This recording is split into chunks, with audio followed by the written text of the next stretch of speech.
इस धरा पर बहुत कुछ मिल सकता है, लेकिन द्वारा से मनुष्य बन जाएं, सामू पुराण में लिखा है, अति दुर्लभ है। ये सुलभ नहीं है, बहुत दुर्लभ है। करोड़ों करोड़ों जन्मों के तत्पश्चात किए गए अपराधों का दंड भोगने के बाद ये मनुष्य शरीर मिला है, ऐसे नहीं मिल गया। इसलिए हम ये मौका ना गवा दें आगे के लिए कि इस शरीर से हम वंचित रह जाए। जितनी भी योनियां हैं वो सब भोग योनि है। सिर्फ जो मनुष्य शरीर है वही एक कर्म योनि है, जिसमें व्यक्ति विशुद्ध पवित्र कर्म करता हुआ देवता बनने की पूरी ताकत रखता है। ऐसा ये मनुष्य शरीर है। क्षणभंगुर जीवन की कलिका कल प्रात को जाने, खिली न खिली मलया गिर की सुच शीतल मंद सुगंध समीर चली ना चली। कलकाल कुठार लिए फिरता, फिर नम्र सो चोट झिली ना झिली। भजले हरि नाम अरी रसना, फिर तू अंत समय में हिली ना हिली। पता नहीं है क्या भरोसा इस जिंदगी का, साथ देती नहीं है किसी का। इसलिए भगवान व्यास की कलम ने बड़ा जोर दिया है, जब जग जाओ तब से ही सवेरा है। दिन में भी सोते रहे तो दिन नहीं है, रात है। दिन उसे कहते हैं जिसमें दिखता है, जो दिखे तभी तो दिन है। बहुत लोग तो दिन में भी अंधे होते हैं, उन्हें दिखता ही नहीं है। अच्छा क्या है बुरा क्या है, उनके लिए दिन में भी तो रात रहती है। और कुछ लोग ऐसे होते हैं रात में भी उनके लिए दिन होता है। कुछ लोग ऐसे भी हैं जिन्होंने रात को भी दिन बना लिया है। हम दिन को रात बना दें ये तो ठीक नहीं है, रात भी हमारे लिए दिन हो जाए ये बढ़िया है। कामनाओं का भूत जिनके सिर पर बैठा हुआ है, विकारी जीवन जीते हैं, उनके लिए 24 घंटे रात के ही है।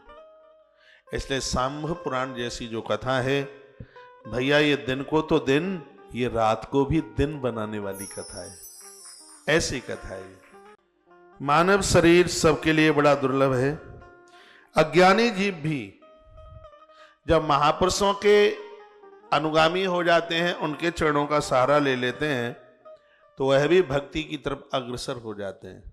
जैसे सांभ नाम का कृष्ण का पुत्र देवर्षि नारद जैसे महापुरुष का जब उसने साथ ले लिया, तब उसका जीवन खिल गया था। और उसके पहले तो उसका जीवन किस प्रकार से पतित हुआ, पतित होने वाला जीवन और सुसंगठित होने वाला जीवन, ये सांभ को माध्यम बनाया गया। ये कथा हमारे आपके लिए है, ये कथा मेरी है, ये कथा आपकी है, ये कथा आपकी है, ये कथा और किसी चौथे की है। कोई ये ना सोच ले कि ये कथा कृष्ण पुत्र सिर्फ सांब की ही है। नहीं, ये कथा हमारी और आप सबकी कथा है।